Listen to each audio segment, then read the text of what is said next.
श्याम दाम दंड भेद वाली राजनीति जो महाराष्ट्र में अब फिलहाल अपनों को देखने को मिल रही है। उन बहनों को मिल रहा है तो हमको क्यों नहीं मिल रहा। पूरे महाराष्ट्र के अंदर लालची चुनाव है, पब्लिक को गुमराह किया जा रहा है। कांग्रेस के अंदर बंटवारा नहीं, एनसीपी के बंटवारे हो गए, शिवसेना के बंटवारे हो गए, और लड़ाने वाला कौन है? तो बीजेपी लड़ा रही है। एक तरफ से पैसे दे रहे और दूसरी तरफ से कॉस्ट बढ़ते जा रहा है, तो वो दिक्कत तो होती ही है। गुजरात की बहनें लाड़की नहीं है, प्यारी नहीं है? 2,000 1500 रुपए बांटे गए, तो गुजरात की बहनों ने क्या किया? गुजरात में भी बांटो, गुजरात में भी रक्षाबंधन तो गई ना। जितना भी खर्चा हुआ है वो सरकार जनता से वापस लेने ही वाली है। तो महाराष्ट्र के अंदर शरद पवार के आगे किसी की दाल नहीं गल सकती। 1500 रुपए आपको एक हाथ से दिए गए तो किसी न किसी तरीके से वो आपको वापस जाने वाला ही है। जो बेरोजगार लोग हैं वो बेरोजगार ही रहते हैं। तो एक हाथ से आपने जो दिया है दूसरे हाथ से आप जनता से वापस लेने ही वाले हो।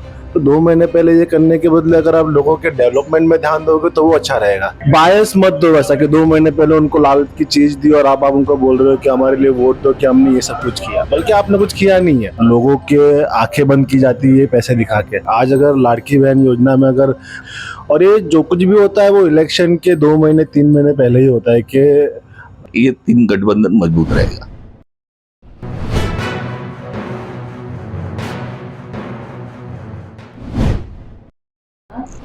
नमस्कार दोस्तों, आप देख रहे हैं पंचायत के साथ में राहुल पांडे। महाराष्ट्र में जिस तरह से चुनाव हैं और गुजरात में जो मराठी समुदाय के जो लोग रहते हैं, तो गुजरात में रह के किस तरह से महाराष्ट्र के चुनाव को देखते हैं, तो आज हम उन्हीं के बीच में आए हैं, उनसे जानने का प्रयास करेंगे। तो सबसे पहले हम बात करेंगे, आपका नाम क्या है? मेरा नाम शैलेश शिंदे है। शैलेश भाई, महाराष्ट्र में जिस तरह से चुनाव हो रहा है, आप लोग गुजरात में रहते हैं, किस तरह से चुनाव को पूरा देख रहे हैं? हम लोग गुजरात और महाराष्ट्र के 2 चुनाव होते हैं, अलग अलग चुनाव। तो अभी जो महाराष्ट्र की जो परिस्थिति है तो बिल्कुल मिक्स परिस्थिति है, और श्याम दाम दंड भेद वाली राजनीति जो महाराष्ट्र में अब फिलहाल अपनों को देखने को मिल रही है। एक एक पार्टी के 2-2 टुकड़े हो रहे हैं। पार्टी के चुनाव चिन्ह भी कोर्ट के अंदर अभी केसेस चालू है।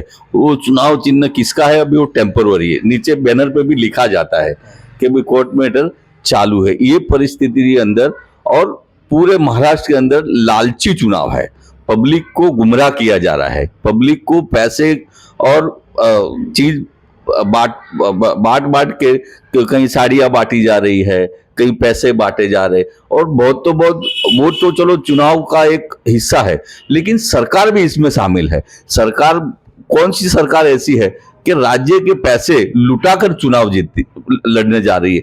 आज की सरकार वो है कि योजनाओं के नाम पे पब्लिक का पैसा, जो टैक्स के रूप में, अलग अलग टैक्स के रूप में जो पब्लिक का पैसा है, वो पब्लिक का पैसा बेफजूल अपने विकास के कामों में लगाने का होता है, वो पैसा पब्लिक में बांटा जा रहा है और योजना के तहत लोगों को लालच दी जा रही है।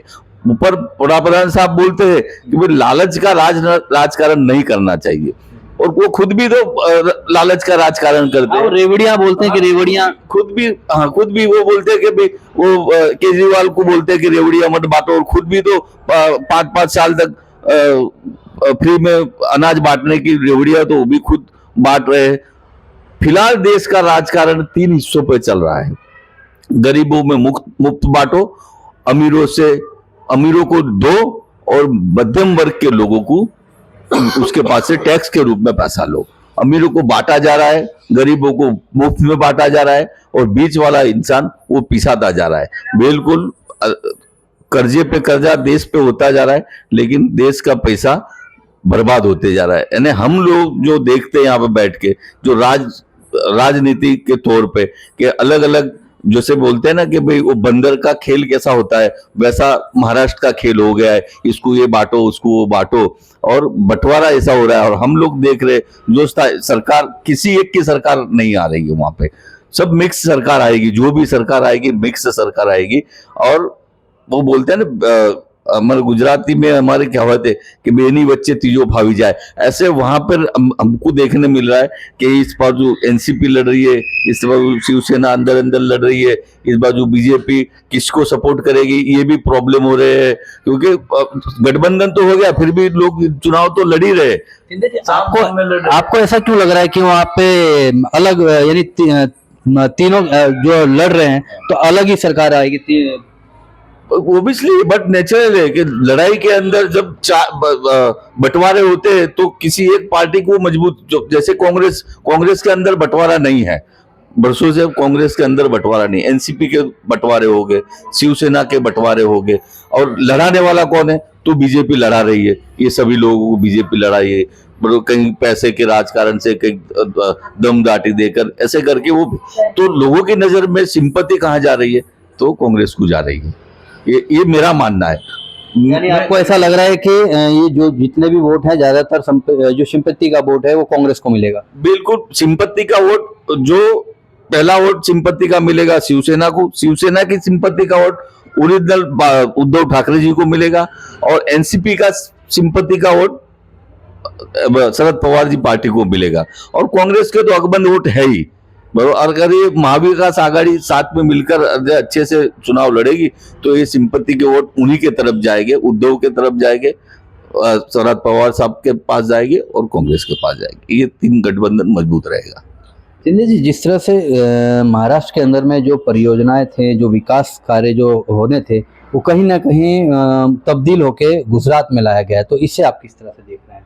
तो ये जो गुजरात, वो महाराष्ट्र में भी आपने देखा, महाराष्ट्र में भी कितने लोग ये करे। अभी सरासर देश के अंदर कहा जा रहा है कि 2 गुजराती देश चला रहे और 2 गुजराती देश को खरीद रहे हैं। यही लोगों को दिख रहा है। एक बाजू अदानी है, एक बाजू अंबानी है, एक बाजू मोदी साहब है, एक बाजू अमित शाह है। ये 4 ही देश चला रहे हैं, और ये विकास के तौर पर महाराष्ट्र के अंदर जो भी इंडस्ट्रियल बड़ी है वहां पे भी है, और गुजरात की ओर खींच के ला रहे हैं, क्योंकि गुजरात का मॉडल बता कर पूरे देश में बीजेपी को पकड़ बनाए रखनी है। इसलिए ये गुजरात मॉडल में गुजरात में उद्योग 2-4 उद्योग ला के और पूरे देश में फैलाना चाह रहे कि भाई हमारे गुजरात मॉडल देखो कैसा हो गया। आज 27 साल हो गए गुजरात को, बरोबर। गुजरात के अंदर कोई चीज फ्री नहीं दी जा रही। जहां उनको सत्ता पानी है वहां फ्री का प्रलोभन दिया जा रहा है, कहीं गैस के बोतल दी जा रहा है, कहीं अभी जिस तरह से बोले दिवाली में सिलेंडर दिया जाएगा मुफ्त, और रक्षाबंधन में मुफ्त दिया जाएगा, 500 रुपए में भी सिलेंडर दिया जाएगा हर महीने, महिलाओं को 2100 रुपए दिया जाएगा। तो फिर गुजरात में भी तो पिछले 27 सालों से मैं वही कहना चाह रहा हूँ कि गुजरात की बहनें लाड़की नहीं है, प्यारी नहीं है। जब वहां बीजेपी की सरकार है वहां वहां बहनों को लाड़की बहन बोल के और 1500 रुपए बांटे गए। तो गुजरात की बहनों ने क्या किया? गुजरात में भी बांटो, गुजरात में भी रक्षाबंधन तो गई ना। तो ये जहां उनको सत्ता पानी है वहां पे वो लोभ लालच दे रहे। गुजरात के अंदर उन्होंने देखा है कि कभी भी गुजरात के चुनाव होते हैं तो लास्ट में कम्युनल बेस आ जाता है और फिर वापस बीजेपी की सरकार बन जाती है। और यहाँ गुजरात में कम्युनल राइट्स के ऊपर ही पूरा चुनाव लड़ा गया है 27 साल में। तो यहाँ किसी को कुछ देने की बात आती नहीं है, पर वहाँ लोभ लालच के सिवा और कोई बात है नहीं। विकास के नाम पे कोई वोट मांग नहीं रहा, ओनली फॉर लालच और लालच। तो हम और भी लोगों से जानने का प्रयास करेंगे। आपका नाम क्या है? विकास जी, आप किस तरह से देखते हैं महाराष्ट्र में जिस तरह से चुनाव हो रहे हैं? महाराष्ट्र की जनता को ये जोड़ तोड़ की राजनीति पसंद नहीं आती, और जो भी भाजपा ने किया है राष्ट्रवादी के साथ, शिवसेना के साथ, वो लोगों को पसंद नहीं आया। वो आपने लोकसभा में भी देखा है कि राष्ट्रवादी को भी शरद पवार वाले अच्छी सीटें आई, शिवसेना को भी अच्छी सीटें आई उद्धव जी साहब के। तो महाविकास आघाड़ी के फेवर में सब चल रहा है वहाँ पे अभी, तो देखते हैं कैसा होता है। अच्छा, लोकप्रियता किसकी देखी जाती है सीएम में? एकनाथ शिंदे की, या देवेंद्र फडणवीस की, या उद्धव ठाकरे? उद्धव ठाकरे ने भी बहुत अच्छा काम किया। अगर आप कोविड के सिचुएशन के टाइम में देखो जिस तरह से वहाँ पे जो रिस्ट्रिक्शंस वगैरह है वो धारावी का कंट्रोल किया, सब कोविड का सिचुएशन हो, जो भी हेल्थ केयर में इन्वेस्ट किया उस टाइम पे, कॉन्ट्रैक्ट बेसिस पे जो भी प्राइवेट डॉक्टर्स थे उनको गवर्नमेंट्स जॉब में एम्प्लॉय किया और उनका कॉन्ट्रैक्ट ऑलमोस्ट 3-3.5 साल तक एक्सटेंड करते रहे। तो वहाँ पे कोविड सिचुएशन भी बहुत अच्छे से हैंडल की, क्योंकि उनकी जब सरकार आई थी तो इंस्टेंटली पैंडेमिक वगैरह आया था। तो वो वर्ल्ड वाइड पैंडेमिक था, लेकिन इतनी डेंस पॉपुलेटेड धारावी है, मुंबई है, पुणे है, वहाँ पे all over Maharashtra as compare to other states बहुत अच्छे से उन्होंने काम किया। इस वजह से भी उनकी पॉपुलैरिटी है वहाँ पे। और जो रिजर्वेशन पे उनके ओपिनियन वगैरह है उस वजह से भी उनकी पॉपुलैरिटी अच्छी है वहाँ पे महाराष्ट्र में। जिस तरह से अभी अमित शाह को चाणक्य कहा जाता है और महाराष्ट्र में चाणक्य की तरफ शरद पवार जी को कहा जाता है, तो इन दोनों में जो टक्कर है, जो रियल जो कहते हैं कि चाणक्य हैं, आपको लगता है कि शरद पवार के सामने जो ये कथाकथित जो कहा जाता है कि अमित शाह चाणक्य हैं, आप जिससे शरद पवार जी की जो पार्टी है वो सिर्फ महाराष्ट्र की राज्य की पार्टी है, तो महाराष्ट्र के अंदर अमित शाह को नहीं मिल पड़ेगा और पूरे इंडिया के अंदर अमित शाह के सामने और किसी का मिल नहीं पड़ेगा। चाणक्य तो दोनों ही है, लेकिन वो अपने राज्य में, और अमित शाह पूरा भाजपा का प्रचार लेके चलते हैं, भाजपा के चाणक्य कहे जाते हैं। तो बीजेपी के चाणक्य हैं और शरद पवार महाराष्ट्र के चाणक्य है, तो महाराष्ट्र के अंदर शरद पवार के आगे किसी की दाल नहीं गल सकती। तो हम यहाँ पे महिलाएं भी हैं, महिलाएं से जानने का प्रयास करेंगे। महाराष्ट्र में जो चुनाव हो रहा है वहाँ पे जैसे सबने कहा कि शरद पवार जो है वो ही पॉपुलर है, वहाँ पे महाविकास आघाड़ी की पार्टी में है, तो उस हिसाब से वहीं पे वहाँ पे तो उन लोगों का ही चल रहा है और काम भी अच्छे से हो रहे हैं। चुनाव का अगर बात कर रहे हैं तो वही पार्टी तो चल रही है, वहाँ पे अच्छे से काम भी कर रही है, लोगों को अच्छा भी लग रहा है। और वो जो अपना लाडली बहन योजना चल रही है वो भी बहुत पॉपुलर हो रहा है वहाँ पे। महिलाओं में बहुत उत्साह है उस चीज़ को लेके कि ये लोग पॉलिटिक्स वाले ये सब कर रहे हैं, जो भी उनको बेनिफिट्स हो रहा है वो सब वैसे तो उनका ही पैसा है, लेकिन इनडायरेक्टली उनके पास आ रहा है तो अच्छा लग रहा है सबको।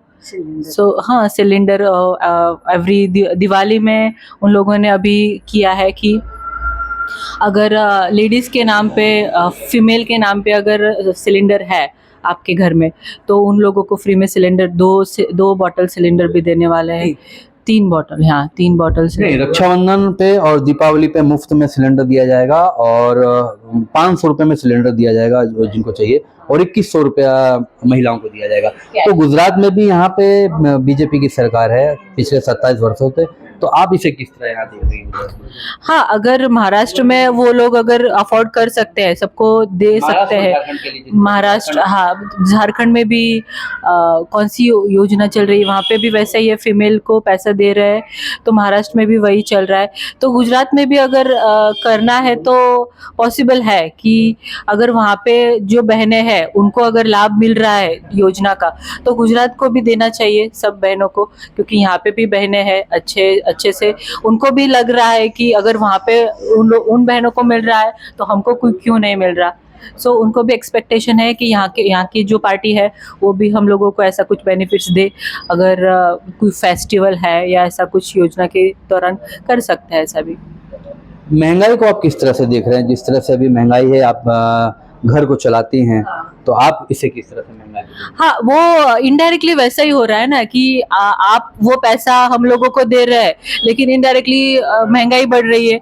आप देखो तो ऑयल के दाम बढ़ रहे हैं, जो भी बेसिक नेसेसिटीज है, ग्रेन्स है, गेहूं है, ज्वार, हमारे यहाँ पे ज्वार ज्यादा होता है, उसके रेट्स बढ़ रहे हैं, तो हम लोग को पैसा मिल रहा है और इनडायरेक्टली यहाँ पे जा रहा है, महंगाई बढ़ रही है।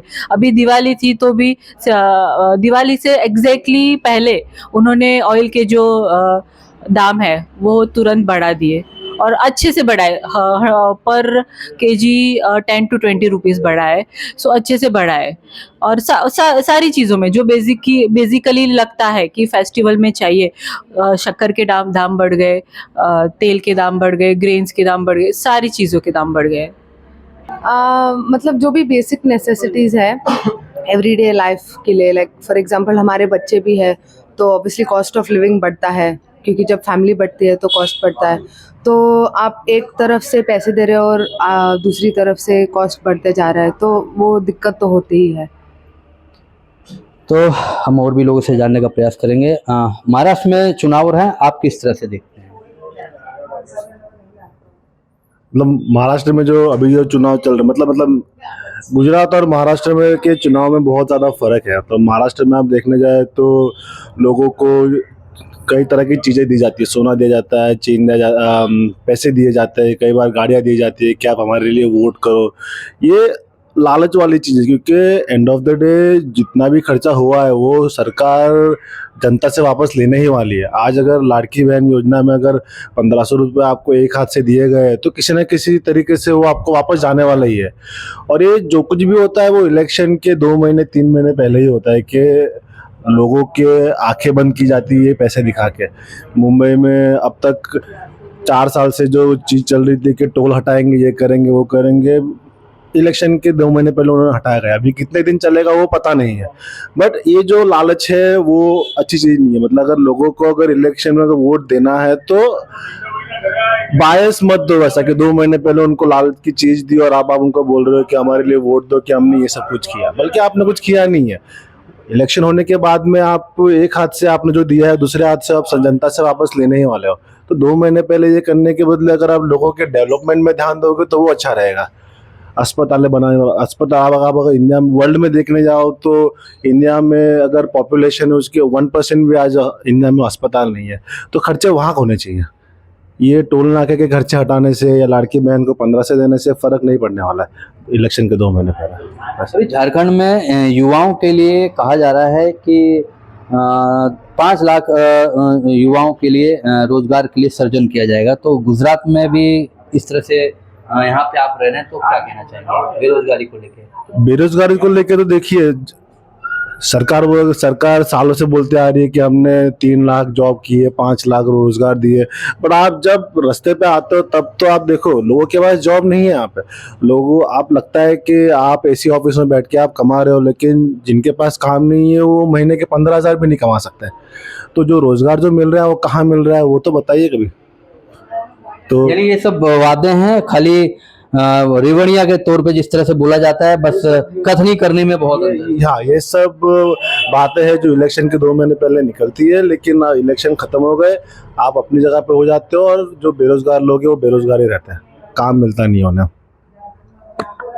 तो दोस्तों ये थे जो मराठी समुदाय से आते हैं, ये क्या सोचते हैं महाराष्ट्र चुनाव को लेके। उनका कहना है कि जिस तरह से सरकार वादे करती है तो एक तरफ देती है तो दूसरी तरफ से कहीं ना कहीं जनता पे वो उनसे वसूला जाता है। ये जो प्रलोभन की जो राजनीति है उसको लेके यहाँ के जो युवाएं और जो मराठी समुदाय के लोग हैं इस पे उन्होंने बताया, महंगाई को लेके बताया।